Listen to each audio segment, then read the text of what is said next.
Hey, welcome back. I don't know about you guys, but in my recent videos, I have been rather down and negative, and sometimes I even produce videos I am not entirely satisfied with. And there were several times where I filmed the entire video only to have completely abandoned it because I just didn't think it was right. And it also made me not feel like recording any videos lately because I just don't feel that happy at all. Like, there's something in here that's making me unhappy, even though I can't figure out what it was. So with all the extra time I have, I resorted to reading, and I read this unique book that I found really helpful because it helped me see things differently. The book is called Courage to be Disliked by Ichiro Kishimi and Fumitake Koga. It is a popular self-help book that was first published in Japan in 2013 and has since been translated into several languages. I was fortunate enough to have stumbled upon this and read this, and now I want to share with you a summary of what I got out of this book and why this applies to a lot of aspects of our life. Click the link down in the description below if you want to purchase one yourself. Okay, so I broke this down into 5 different points,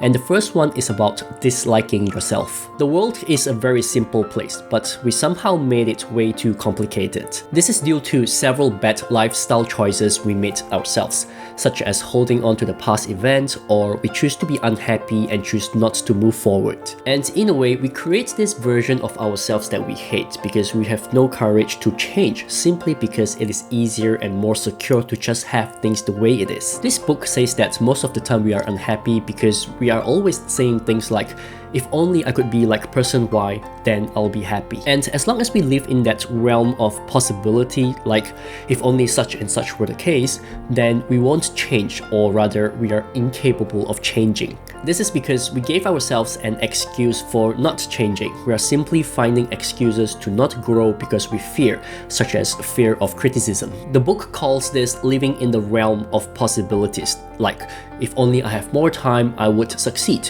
which may be true, but from a different point of view, this is actually equivalent to giving yourself an excuse for your own failure. Most people would associate what happens in the past as the thing that contributed to what happens to their present. But no matter what has occurred in your life up to this point, it should have no bearing at all on how you live from now on. The second point is courage. A lot of people are very self-conscious. They worry too much about what or how other people see them. And because they worry, they start using other excuses to cover what they fear most. They use excuses as an insurance for when they get rejected. Things like, if I get transferred, everything will go well, or if I pass, life will be rosy. These are excuses created by ourselves out of the fear of rejection. They are excuses we create as a safeguard to protect ourselves. But the truth is, we simply lack confidence. And for most of us who often see our own shortcomings, we are self-conscious because we fear people don't like us. The book further breaks this down into 2 categories: inferiority and superiority. Inferiority is exactly what it sounds like, the feeling of being inferior to others, such as someone who is of the same age as me, but they are more successful. Or we are taking the same journey but others seems to achieve success much quicker. The other category is superiority, or rather the pursuit of superiority. It is hoping to improve or pursuing an ideal state, like a toddler who is learning to walk. Naturally, you would think that the pursuit of superiority is what we should aim for. But feeling inferior is good when used correctly for striving and growth, because through inferiority, we can develop the courage to move forward to get out of that feeling and thus lead us back to pursuit of superiority. But the question is, how do we move forward? How do we fix the part that is lacking?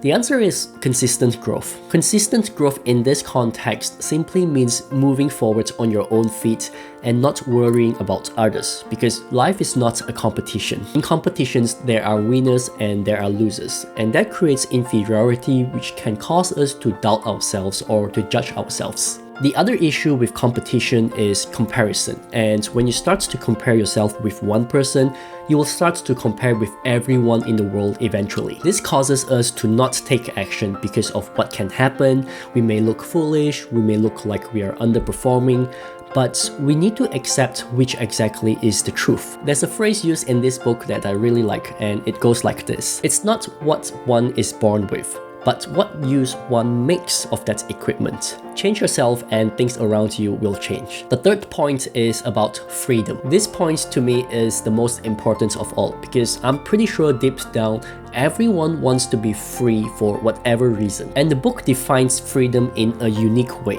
Basically, in order for us to be free, we need to deny the desire for recognition and live our own life over satisfying others' expectations. It sounds rather simple at first, but it is a little deeper than I thought. For example, say you're outside and you happen to see a litter on the floor.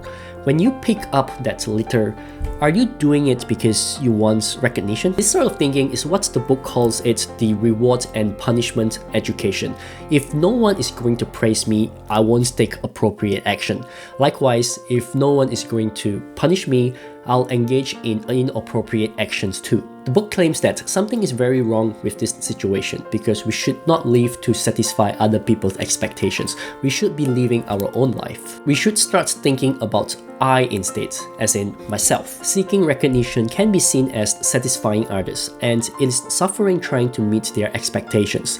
So we need to learn to do what I should do and not enforce what others should do. In a nutshell, start thinking about myself and not how others should think or behave. This can come across as being selfish, but the book says there is a difference, and it is called separation tasks. With separation tasks, recognition is not possible because it distinguishes what our task is and what their task is, which also means you cannot enforce a task onto others. Take for example, a counseling session. A counselor's task is to offer a resolution to the client, but it is the client's task to make the change because he is the only one who can do that. And the same goes for satisfying people. Everyone wants to be liked, but whether so and so likes or dislikes me is their task. It is not mine to intervene or enforce. Once you understand whose task it is, things becomes much simpler. Freedom is pretty much living within your own means and limitations and not entrusting what you believe and what you want onto others because we can't control them. Therefore, we need to eliminate the need to seek recognition even if it means having people disliking us. Basically, you can lead a horse to water, but you can't make the horse drink. Point number 4 is community. Every single one of us is part of a community, but it is important to understand that neither you nor I are the center of the world. It is the feeling of doing something and expecting that person to do something in return. When you start to think like that, you'll feel like that person didn't do anything for me, or that person lets me down. People who hold the belief like they are the center of the world always end up losing. According to the book, a sense of belonging can be attained only by making an active commitment to the community on one's own accord and not simply by being there. We have to change our thinking from what will this person give me to what can I give to this person. And this thinking starts at a one-to-one level. To feel you're part of a community, you need to first contribute through your own efforts. And to contribute, you need to give value. But how do you feel you have value? The simplest way is to not judge other people and remember that we are all equal and we all have something to give. Your worth comes from you giving value when you're contributing, when you feel you are beneficial to the community. And the final point is the courage to be happy. Humans are quite simple. We just want to be free and happy. And the way the book describes how we can achieve this is by using 3 simple steps. Moving from I to confidence in others to contribute to others. To achieve moving from I, we need to understand the concept of self-acceptance. Self-acceptance is like this. Imagine if I am taking an exam and I get a 60% score. Instead of thinking I just happened to get unlucky this time because the real me should score 100%, I should think, how should I go about getting closer to a score of 100%? We need to focus on what we can change rather than on what we cannot. It is understanding what is irreplaceable and having the courage to change what we can change. The next one is confidence in others, which is not the same as trust in others. Confidence in others is about doing things without any set conditions whatsoever. But some would say, if I were to have confidence in someone unconditionally, I would just get taken advantage of. However, you are not the one who decides whether or not to be taken advantage of. It is the other person's task. So this is back to the whole separation thing. You just need to focus on what should I do and keep life in its simplest form. The next one is contribution to others, and this pretty much means I am of use to someone. The example the book gave is about our job. When we work at our job, the part where we feel most valued is when we make contribution to others. It is what makes us truly feel I am of use to someone, because it confirms our sense of belonging. But why do we have to have self-acceptance, confidence in others, and contribute to others to feel happy? Well, the book had an experiment for you and I, and you can test this out yourself. Say there are 10 random people. One will be someone who criticizes you no matter what you do. Then there will be 2 others who accept everything about you. The remaining 7 will be neither types. Do you focus on the one person who dislikes you? Do you pay more attention to the 2 who love you? Or would you focus on the crowd, the remaining 7? According to the book, someone lacking harmony in life will see only that one person who dislikes him, because that person makes him feel rejected. So this goes back to the desire for recognition again, and it makes you unhappy.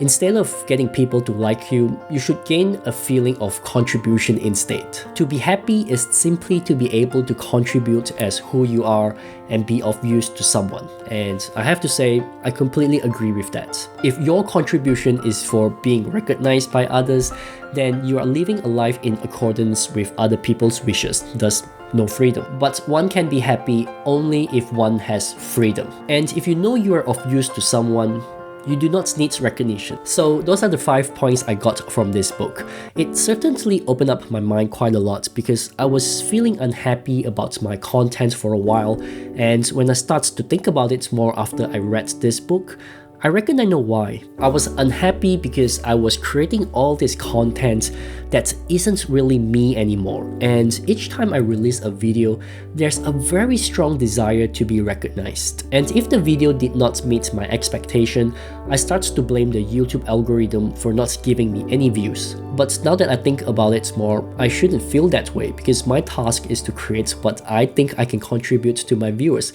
Whether it gets viewed or not is out of my control, and there's no need to dwell on it too much. Anyways, I really enjoyed this book, and I hope you enjoyed this video. There's a lot more covered in the book, so grab one if you can. Link down in the description below. Alright, that's all from me. Like, subscribe, thanks for your time, and I'll see you again.